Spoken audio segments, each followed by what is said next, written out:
Alô, pessoal! Estamos de volta com o podcast do IPC Explica.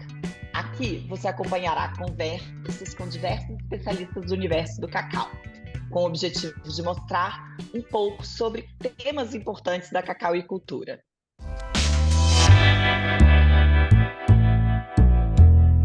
Eu sou Ana Paula Lozzi, presidente executiva da IPC, e esta é a Alana Rodrigues, gerente de Relações Governamentais da IPC. No episódio de hoje, a conversa é sobre rastreabilidade. Neste ano, muito tem se falado sobre rastreabilidade, e por isso, esse podcast será dividido em episódios. Em cada episódio, teremos o representante de uma das associadas da IPC. Hoje, conversará conosco Érica Pereira, gerente de operações sustentáveis da Cardil. Tudo bem, Érica? Tudo bem, Ana, e você? Acho que o mais importante é a gente começar a explicar o que é rastreabilidade e quais são os objetivos de uma rastreabilidade de uma cadeia produtiva como o cacau. Você pode nos contextualizar, assim, sobre essa temática, Érica? Posso. Acho que a gente consegue ter até diferentes interpretações do que é rastreabilidade. Mas de uma maneira bem básica, é dizer de onde veio e para onde foi. Então, quando a gente está falando do cacau especificamente, a gente quer saber de que fazenda veio ou de qual campo de produção veio aquele cacau, por onde ele passou, ou seja, como que ele fez para sair aquele volume, saiu daquela fazenda, passou por algum tipo de intermediário no caminho, ou foi direto para um armazém de uma moageira, de lá foi para a fábrica, foi processado, produto final, daquele produto final, para onde ele foi, para aquele produto, por exemplo, que pode virar um chocolate. Isso é um formato bem calmo, bem tranquilo. Você pode falar de rastreabilidade também por meio de notas fiscais, conectando um documento com o outro. Isso também é chamado como cadeia de custódia. Então, você pode ter várias origens, mas o ponto principal é de onde veio, para onde foi. Ou ele é físico ou ele é fiscal. Então, nós temos hoje mais de 90 mil produtores de cacau e, na grande maioria, longe dos centros comerciais. Então, esse já é um grande desafio para a rastreabilidade. Mas eu queria que você falasse um pouco para a gente sobre esses desafios, né? O que a gente vai enfrentar, né? Quais os desafios a gente enfrentará para implementar um sistema de rastreabilidade de cacau que, se não abarcar a cadeia inteira, mas que pelo menos tenha ali dentro boa parte dessa importante cadeia. Então, se a gente for pensar em risco, tá, na rastreabilidade como uma ferramenta para ajudar a gente a gerenciar tanto a fazenda quanto as compras, né? A tua compra como consumidor final, a sua compra como empresa produtora de chocolate ou sua compra como empresa moageira, que é o nosso caso, é o caso Cargill, você precisa entender aquilo que você sabe é aquilo que você está gerenciando, aquilo que você não sabe, você está planejando gerenciar, e se você consegue, consegue explicar aquilo que você não sabe. Você consegue explorar mais para saber, para descobrir que você não sabia certas coisas? Então, numa cadeia tão grande, a gente consegue dividir hoje em alguns blocos. O produtor, ou ele está entregando diretamente para a moageira, ou o produtor está entregando para um intermediário, e esse intermediário está entregando para a moageira, ou tem vários intermediários no meio do caminho, e esse intermediário pode ser a figura de uma cooperativa, a figura do repassador, ou cerealista, ou broker, depende de quem chama, e ele pode ter vários no caminho. O importante é que todos consigam fazer essa gestão. O que eu comprei para quem eu vendi, o que eu comprei para quem eu vendi. Isso é muito importante. A figura do repassador e a figura das cooperativas, ela é extremamente importante, porque as moageiras, elas não têm capacidade de chegar em 93 mil produtores.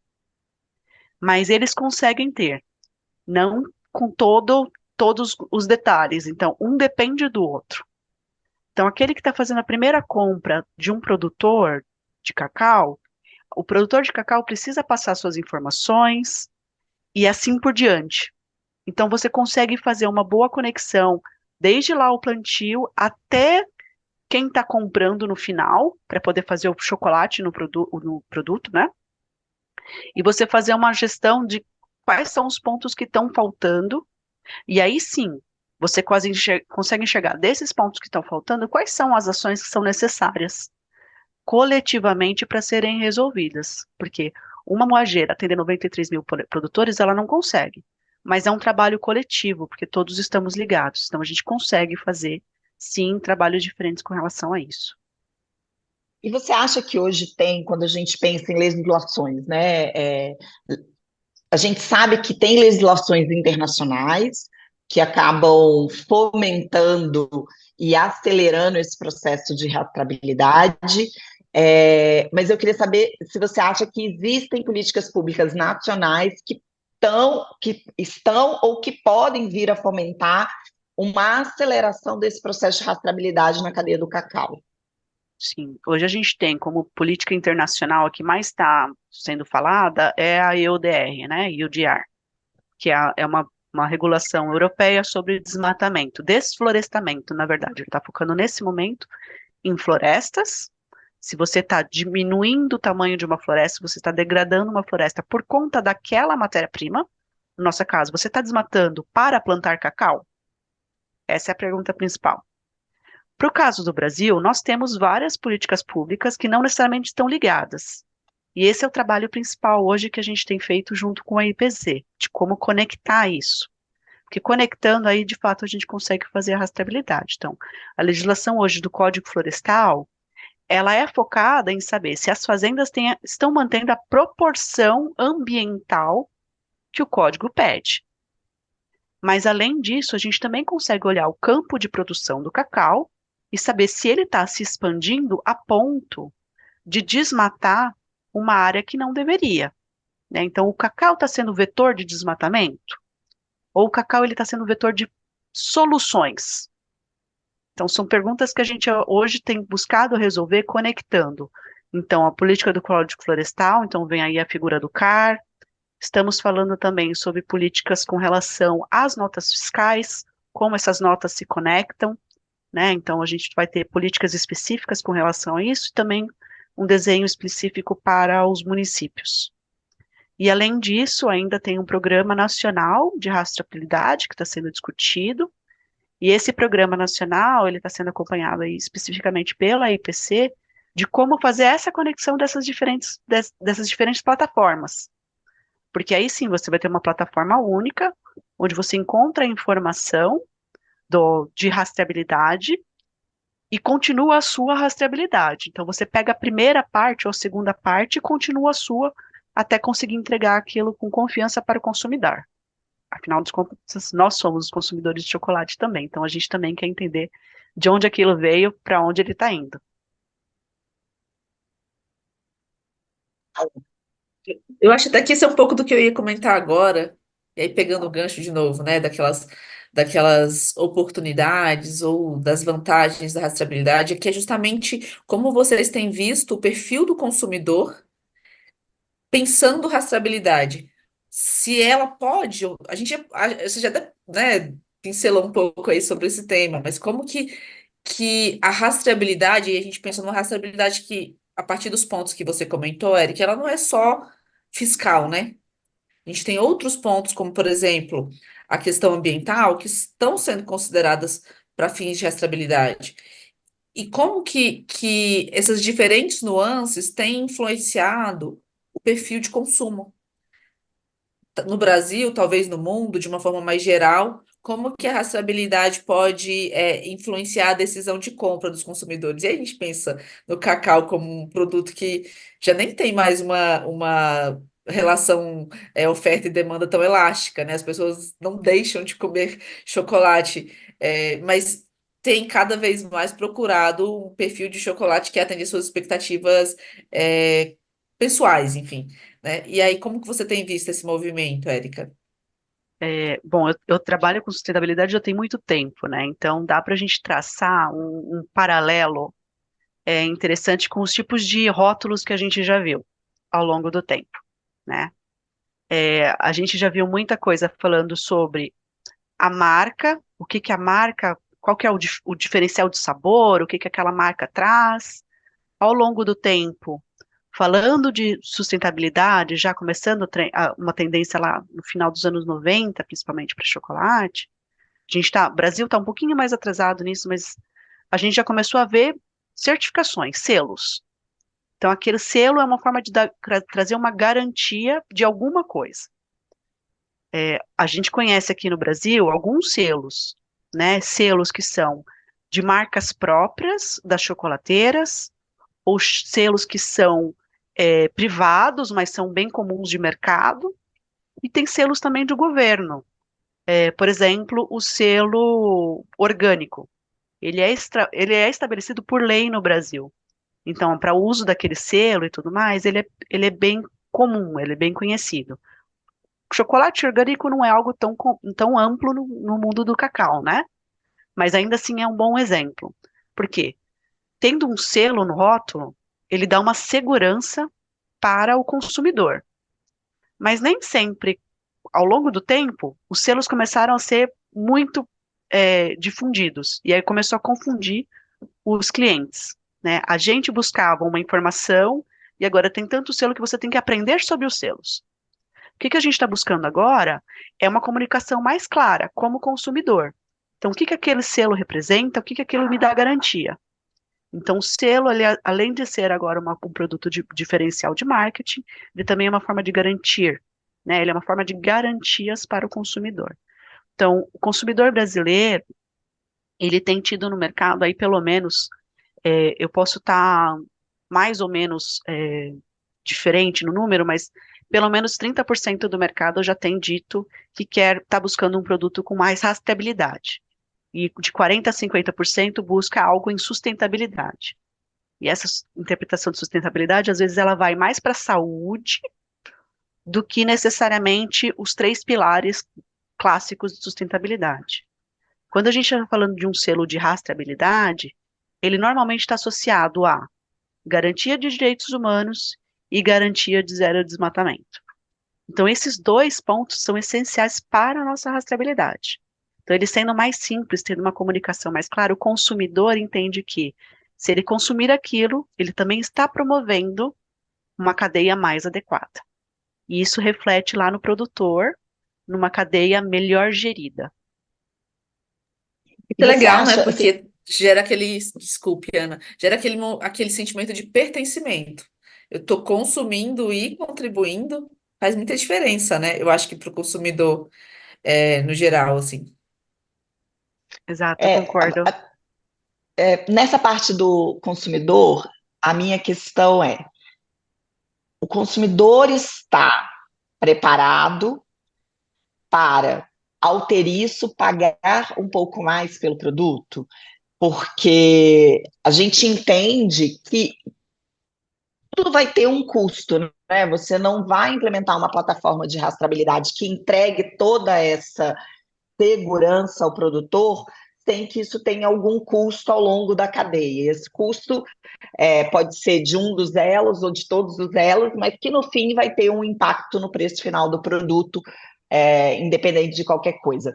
Aqui no Brasil, na Europa, a gente escuta falar bastante, né? Que o consumidor europeu quer, que o consumidor europeu talvez não esteja preocupado com o preço. Nem sei dizer se realmente é isso, né? Mas na sua avaliação, você que, né, convive aí no dia a dia, talvez hoje no cacau não dá para fazer uma avaliação tão precisa dessa, porque a gente não tem ainda uma rastreabilidade que abarque tantos elos da cadeia, mas quando você pensa nos outros mercados, fazendo paralelo com o Brasil, você acha que o consumidor já está preparado ou a gente ainda precisa trabalhar o consumidor para ele entender que isso também, no fim, tem um custo final?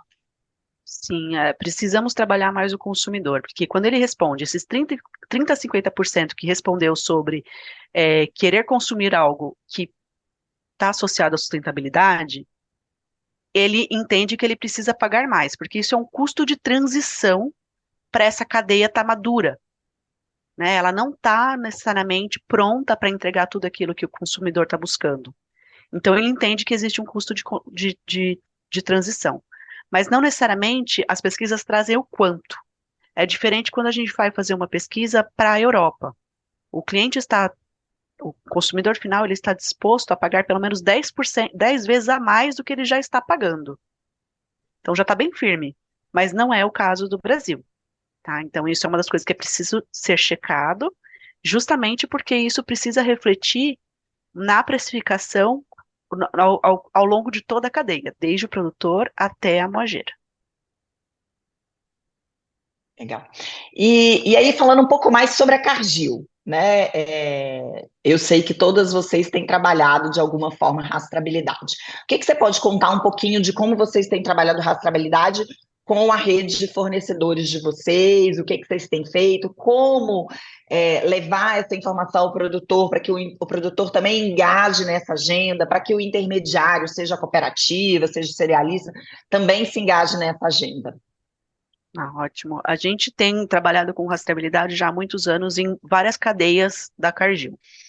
O cacau, ele começou com um olhar de vamos deixar tudo com um pouco mais de digitalização, vamos facilitar o processo de coleta de dados, mas mesmo assim, hoje a gente tem uma ferramenta em campo chamada Farm Force, que ela coleta os dados de compra até o volume, e isso é traduzido para o produtor final como um prêmio.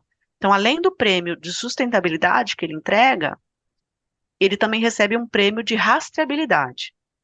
Então, isso acaba sendo muito importante. Mas a questão é, se o produtor não usa a ferramenta, ele não vai receber aquele prêmio. E para nós por que ele não usa? Nós já temos alguns aprendizados. Então, a ferramenta não está adequada para o usuário final. Então, nós estamos fazendo melhoria na ferramenta. Não entende ainda o porquê. Então, nós temos trabalhado em várias campanhas de educação sobre a importância da rastreabilidade. Isso é muito importante porque a rastreabilidade ela não é simplesmente queremos saber. Ela não é uma imposição. A rastreabilidade ela demonstra a maturidade de gestão do produtor. Se o produtor sabe onde ele produziu, quanto que ele produziu, para quem que ele vendeu, isso já é uma boa parte do trabalho de rastreabilidade. Se ele sabe onde ele produziu, se ele conseguiu atender a legislação do Código Florestal, se ele conseguiu atender a legislação com relação à parte trabalhista ou à parte do seu parceiro agrícola, isso já demonstra muita maturidade na gestão. Então, para nós, hoje, a ferramenta, ela tem sido foi o primeiro passo para a gente conseguir coletar dados, mas esses dados estão sendo bem processados a ponto de entender que existem lacunas a serem preenchidas, que é de um grau de maturidade na cadeia. Então, a gente também está buscando endereçar isso, tanto na melhoria do que é uma ferramenta, qual é a necessidade de ter uma ferramenta ou não, e como que a gente endereça isso na maturidade de gestão com os diferentes produtores e os nossos parceiros, que são as cooperativas e os repassadores que fazem essa compra também em parceria conosco.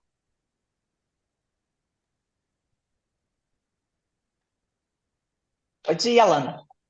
Não, na verdade, assim, é só um comentário mais, não é nem uma pergunta, tá, Erika? Só para dizer que aprendi bastante coisa.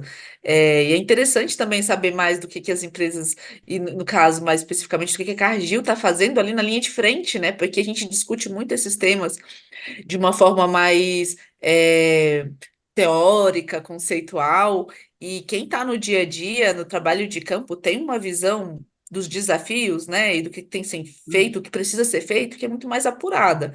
E isso é legal. Gostei muito também de ouvir você falar sobre fazer esse paralelo temporal, de perfil de consumo, etc., com as questões de selo e rastreabilidade, para a gente é muito importante também. Como a IPC, né, Ana? É legal para a gente aprender com vocês e depois endereçar também esses temas de uma forma a influenciar positivamente as políticas públicas que beneficiam a implementação de uma rastreabilidade efetiva no país, né? Isso é bem legal.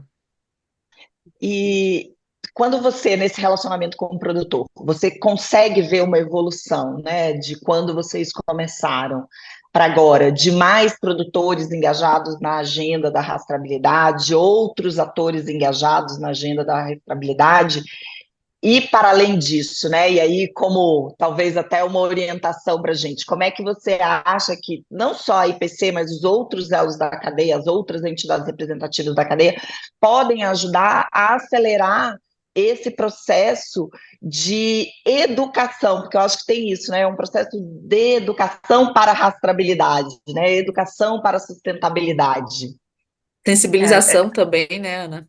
é, É. A gente fala bastante de, não adianta você conscientizar se você não for sensível ao assunto. Então, você conscientiza e você sensibiliza. Então, esse processo para a gente, o que a gente tem visto muito agora, a Cargill foi uma das primeiras a falar de rastreabilidade, a Cargill nas outras cadeias já está mais madura com relação a isso, depende muito das cadeias com que a Cargill trabalha, né? Então, também a gente está, além do cacau, a gente também lida com soja, com algodão, com milho, com girassol, tomate, a gente tem várias outras cadeias que têm olhares diferentes no que tange sustentabilidade e no que tange rastreabilidade. Mas o básico continua sendo o mesmo, de onde veio para onde foi.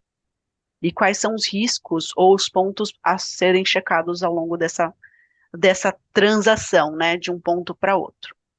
A gente tem visto, sim, bastante movimentação do setor cacaueiro, aprendendo mais, engajando mais. Antes existia até mesmo um certo receio. Se abrir a rastreabilidade, significa que vai estar abrindo carteira, que a gente vai fazer compra diretamente. E isso não é a verdade. No final das contas, a moageira, a Cargill como moageira, ela precisa dos seus repassadores, ela precisa das cooperativas, ela precisa dessa capilaridade na cadeia. Então, é muito mais fácil a Cargill lidar com de 1 para 10 do que de 1 para 93 mil. Então, essa questão da rastreabilidade, ela demonstra a maturidade da cadeia. Isso tem sido muito importante. E da maturidade também vem a maturidade da Cargill, de conseguir interpretar as informações que estão chegando e conseguir olhar aquilo que não chega e se questionar o porquê não chegou. Então, a gente tem feito melhorias em todo o nosso processo, estamos trabalhando num trabalho setorial agora, de como fazer algo mais simples para os produtores, porque não adianta a gente falar de gestão se cada um tem um modelo de gestão, porque senão a gente desafia justamente aquele que a gente mais precisa atender, que é o produtor. Precisamos dele para poder ter o cacau, a gente precisa dele fazer a boa gestão para a gente conseguir ter bons dados de rastreabilidade. E só assim conseguir trazer esses bons dados dentro da cadeia dos chocolates, das chocolateiras, né? Então a gente precisa ter um passo a passo bem estruturado de uma ponta para outra. A Cargill está no meio fazendo a ponte, então a interpretação de um lado, a interpretação de outro, e o que é mais adequado, e está sempre buscando melhorias para conseguir atender os dois lados dessa ponte. Muito bom, muito bom. Obrigada, Érica, obrigada, Alana. Acho que foi uma conversa muito produtiva. Espero que os produtores tenham gostado e tenham aprendido um pouco mais. A gente fica aqui à disposição. Se precisar do contato do pessoal da Cargill, a gente está aqui para isso, para fazer essa ponte de vocês com as associadas da IPC. Então é isso. Esse foi o IPC Explica de hoje. Muito obrigada por ter nos acompanhado e até a próxima.